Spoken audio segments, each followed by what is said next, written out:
Hello, it's Mr. Emmerman, and we're back here again today with a little bit of political geography. And one of the biggest things that we need to discern within political geography is what is the difference between a nation, a state, and a nation state? And then how do we keep them straight? But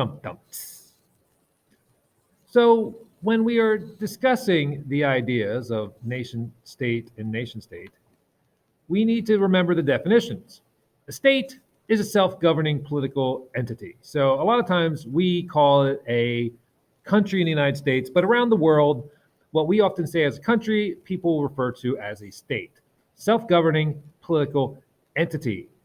The reason that we're called the United States of America is because before we were united, Pennsylvania and Maryland and Delaware and New York were self-governing political entities, states. So the United States of America are literally that, a bunch of united states. A nation is what we referred to back in the culture unit, a tightly knit group of people sharing a common culture. It is something along the lines of, for instance, whether it's a Steeler Nation as a group of football fans, Ravens Nation, Red Sox Nation, they share common culture. There are certain things about that particular group of people that they share something in common. It is not defined by boundaries. It can have boundaries, but it is not defined by boundaries. And then a nation state is when the state and the nation perfectly align. That's when the nation of people have the exact same borders as a state. So France is an example of a nation state.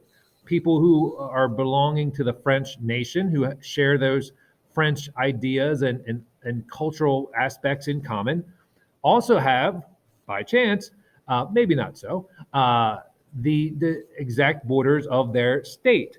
So France is a nation state. So how do we then acknowledge and recognize a state that is independent? It's very much like when you decide to become an independent young man, young woman, and you decide to go out on your own. You have to, be recognized by people as being an adult, just like a state has to be recognized by others. You need to be, obviously, if you're going back and forth between home and somewhere else, you're obviously not living independently. You keep coming back home. You have to be able to sustain yourself. You have to have an organized economy. You probably need a job. You need to be able to handle your bill paying, and you need to be able to handle the going out and getting your own groceries, and you need to be handling your own laundry. You need to be able to go to work. So you need a car, you need access to transportation, bus service, whatever it may be. You need to be able to register with the government in order to access the services that you may require living independently. Obviously, you need to pay your taxes. Having sovereignty means no one can tell you what to do. You control your own shots. It is a blessing and a curse in many instances. And obviously, as always, like I said, you have to be recognized by others as an adult. And just like a state, you need to be recognized by other countries as being an independent state. So there are close to 200 states in the world.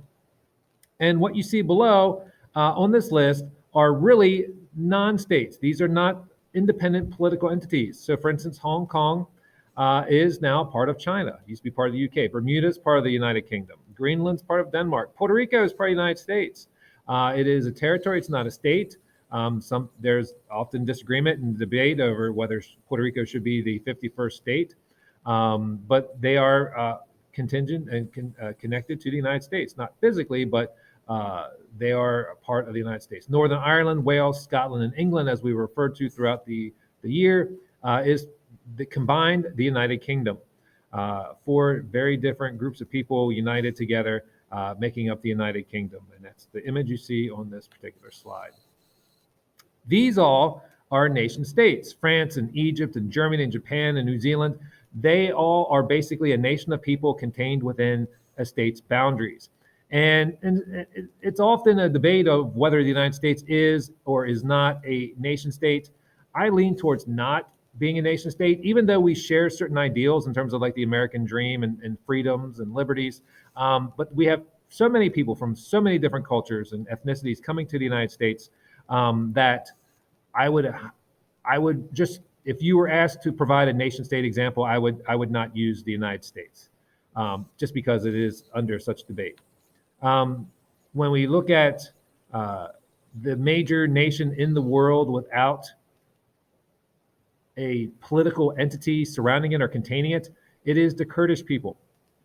And the Kurdish people, some of them are in Turkey, some of them are in Iran, some of them are in Iraq, some of them are in Syria. They want their own land. They want to call it Kurdistan. But these people have not been given that opportunity, nor does Syria, Iraq, Iran, and Turkey want to give them land in order to make Kurdistan.